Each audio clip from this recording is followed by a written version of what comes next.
Doyle, the next question is, many people believe that cutting spending is the best way to balance the budget. Specifically, what would you cut in Washington in spending? I'm looking at the fact that we need to have equivalency between taxes and tariffs in foreign and domestic production. I would rather the Chinese pay more tax and allow us probably to cut our taxes, because if it was really equivalent, there would be enough for those things which we have to do.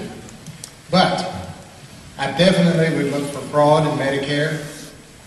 In October, there was a 60 Minutes had a session that said that in Miami, only 5% of payments on Medicare were legitimate, 95% were fraud. That's the type of thing I would look at first. Okay, thank you. Spending, Paul, what would you cut? Well, I like this question. I think we ought to go back to 1994. Remember the contract with America that unfortunately was not, as you know, Jim, fully incorporated. Newt Gingrich had the right idea. We were moving forward, and then when they were confronted by President Clinton in the Oval Office, and he said, if you pass this through, we're going to claim you Republicans are shutting down the government, so they all backed away. And we need more conservatives, more constitutionalists in the U.S. House of Representatives who, when confronted by a liberal president, in this case Obama, will not back down.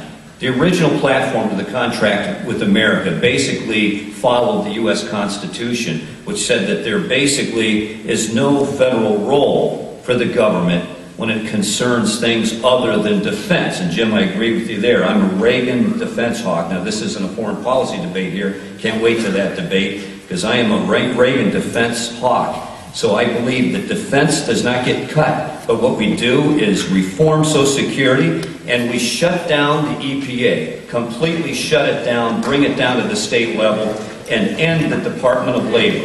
And that was in the contract of America, and that's what I firmly believe. And that sounds crude. And at the same time we do this, we've got to keep the safety net there. You know, I'm a compassionate conservative. I do believe we need to keep the safety net, especially in the hard times we're following. But right now, end the EPA, Department of Labor, maybe even do something about the Department of Education. And spending.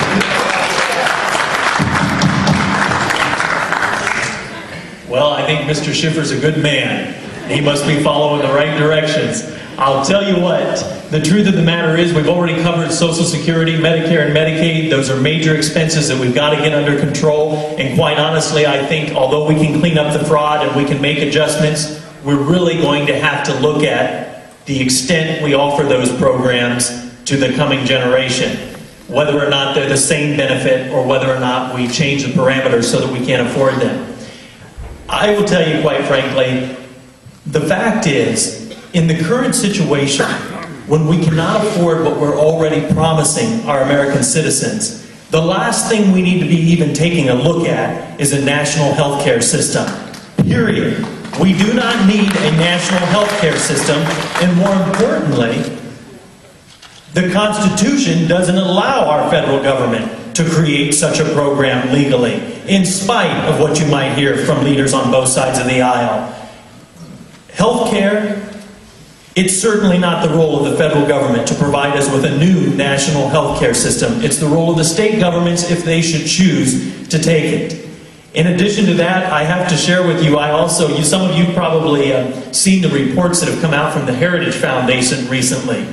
They just recently reviewed the budget since Obama's been in to take a look at where spending is occurring.